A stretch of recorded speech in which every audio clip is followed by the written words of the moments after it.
who is fit to be the Premier of Alberta. Jobs, the economy, and pipelines. I know Albertans are angry. I'm angry too. I'm frustrated. Premier Notley has made a disastrous deal, an alliance with Justin Trudeau, and all we have to show for it is a jobs crisis, no pipelines, and a carbon tax.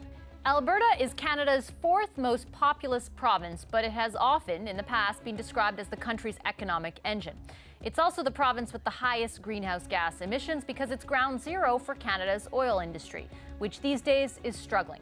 Shortly before the last Alberta election, oil prices collapsed and they've barely recovered. The oil and gas industry makes up a quarter of Alberta's GDP, so when oil is selling at a discount, the economy suffers. According to one estimate, Alberta's GDP is expected to inch up by 1.3% this year, trailing every other province in growth. Since 2015, 130,000 people have lost their jobs. Most of them worked in the oil patch. Build that fight! Build that fight!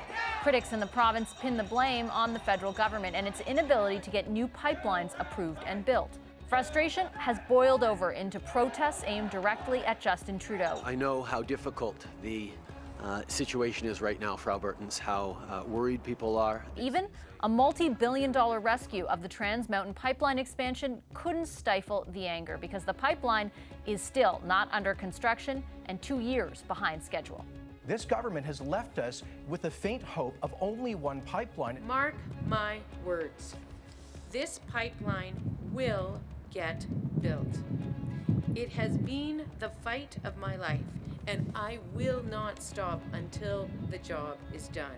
Both the NDP and United Conservative parties say they're pro-pipeline and pro-oil sands, but there's one big difference. Rachel Notley supports a carbon tax. Jason Kenney doesn't. Our proposal gets us to 80%, 86% of the targeted reductions of the current NDP government's plan with a whole lot less economic pain and without a retail carbon tax that's driving up the cost of everything. If Kenney wins, he's promising a court challenge of the federal carbon tax and a referendum on equalization payments. I will stick up for Alberta workers and create jobs. We need to get fair value for our resources. Notley says if she's re-elected, she'll try and diversify Alberta's economy, moving the province away from that boom and bust cycle it knows all too well.